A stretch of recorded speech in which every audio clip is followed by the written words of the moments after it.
So today I'm going to be showing you my contact-free winter wash method, which I'm going to be demonstrating on this McGann, which was washed a couple of weeks ago and has got reasonably dirty since then. Quite a few people have requested this kind of video to show what I'd do if I was really short on time and was basically sick of doing a full wash on the car that takes about an hour and a half, only for it to get dirty again very quickly. So this is something that takes me about 10 minutes per car, and it takes about 5 minutes for me to both set up the pressure washer and pack it away. So there were only 2 chemicals that I actually used on this car, one of which was Built Amber Touchless, which is a snow foam, and I used 200ml to 800ml of water, which with my particular setup works out at about 1.35% panel impact ratio, and when I mix up a full litre of this, it's enough for me to cover 2 cars. I picked this snow foam because it is a strong cleaner, which is really important for this kind of method. Now, before I went ahead and applied that snow foam, I first went in with the other chemical, which is the wheel cleaner. The wheels are the dirtiest area of the car, and on this one were quite grubby, so I used Built Amber Auto Wheel. This again is a good choice as it does have plenty of cleaning capabilities, so even without agitation it can shift most of the dirt, so saves a ton of time as wheel cleaning is one of the most labour intensive processes, which would add a significant amount of time to the overall process. This one's also a ready to use wheel cleaner, so I don't have to waste any time mixing up new chemicals, and for this type of wheel cleaner it is also one of the more cost effective ones. Now once I put the wheel cleaner on, I then layered the snow foam over the top. Built Amber Touchless is a really good cleaning snow foam. It's not particularly thick and doesn't have the best dwell time, but that's not something that I'm looking for here. I just want something that's going to shift a decent amount of dirt on its own. Using an alkaline snow foam like this is obviously helpful, as it means you don't have to put a citrus or an all-purpose cleaner underneath on those lower sections, and I can just get away with using this single chemical. So this is a coated car and it's currently wearing Gion Mose, which is doing very well. Now you don't need a coated car to be able to do this method, however if you have a decent layer of protection on there, which hopefully you applied before winter, whether that be a wax or a sealant, then that is going to make this process more effective. Using a contactless wash method is never going to get the car 100% clean, but having a well protected vehicle does mean that the dirt finds it harder to stick and is more easily rinsed away with the pre-wash chemical.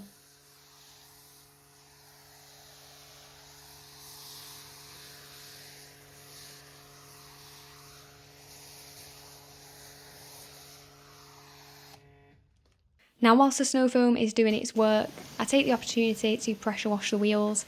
Now I started with the alloys before the arches on this occasion, as I was a little bit concerned that those chemicals might start to dry out. So I rinsed the alloy down, trying to hit the angles from the different sides so I could clean the spokes quite well, without just sort of blasting the face and missing certain bits. And then I also used the turbo nozzle in order to blast the arches. These are carpeted wheel arches, so using a turbo nozzle definitely helps here, as a regular fan one doesn't do much to blast out all the debris that's in there.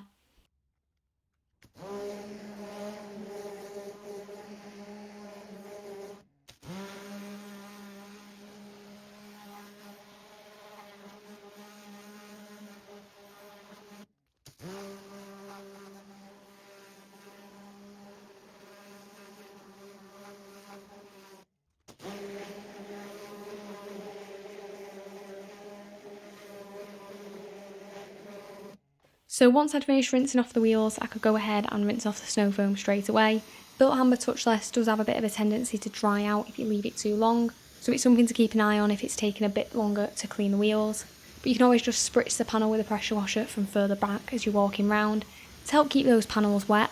Now the more thorough you are with the pressure washer here, obviously the better the results are going to be in terms of how much dirt is removed from the panels, but there is obviously a balance. This method is supposed to be fast, and having a decent pressure washer like my Quanzel K10 definitely helps here, as it has a really good flow rate which helps to clean the panels quite quickly.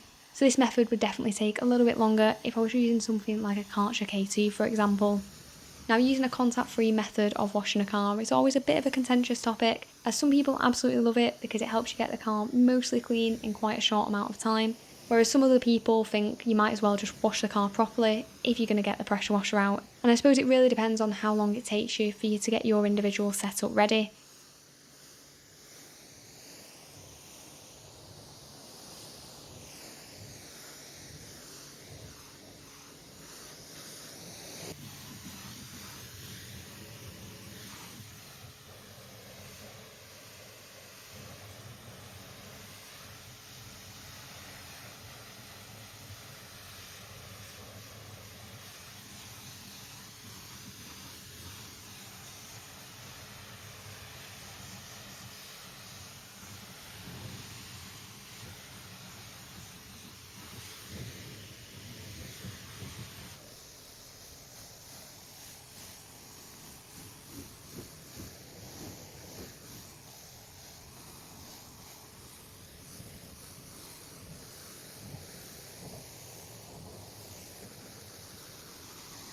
Now once the car has been rinsed down, there are a few different options from here.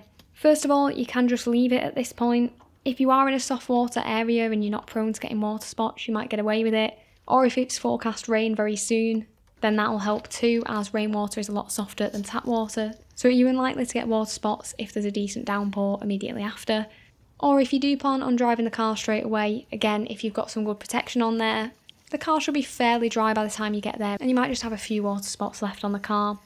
It's not my preferred option though, and what I'm doing here is using my deionised water vessel to rinse the car down afterwards. Deionised water doesn't contain any of the minerals which would cause water spots, so it can just be left to air dry without any issues. If you're wondering why I've not connected this up to my Kranzel for that rinse after the snow foam, it's because the flow that it produces isn't enough for the Kranzel and it risks damaging it, so I do just split these stages up. The only slight snag with this method is if it is due to freeze very quickly, you're going to have icy water beads all over the car, and you might want to just wipe out those door shuts, so there's not a ton of water in there that's going to freeze and make it hard to get back in the car. The final option is to use a car dryer or leaf blower to blast the water off those panels. Now how effective that's going to be depends on how good the protection on the car is and how clean you've managed to get it at this point, as otherwise the water might be quite sticky to the panels. This method also does take quite a while, so honestly at this point I would probably just do a full wash of the car rather than spending 10 to 15 minutes using my dryer, and it's just another piece of equipment to get out and pack away, which again adds some time. The option that I would not recommend at this point is to use any kind of contact method to dry the car, so a towel for example, as the paint hasn't had a proper contact wash, so there's still going to be a thin film of dirt on there, which if you start using a towel you're going to rub that around and cause swirling and marring, so it's definitely not something I would do here.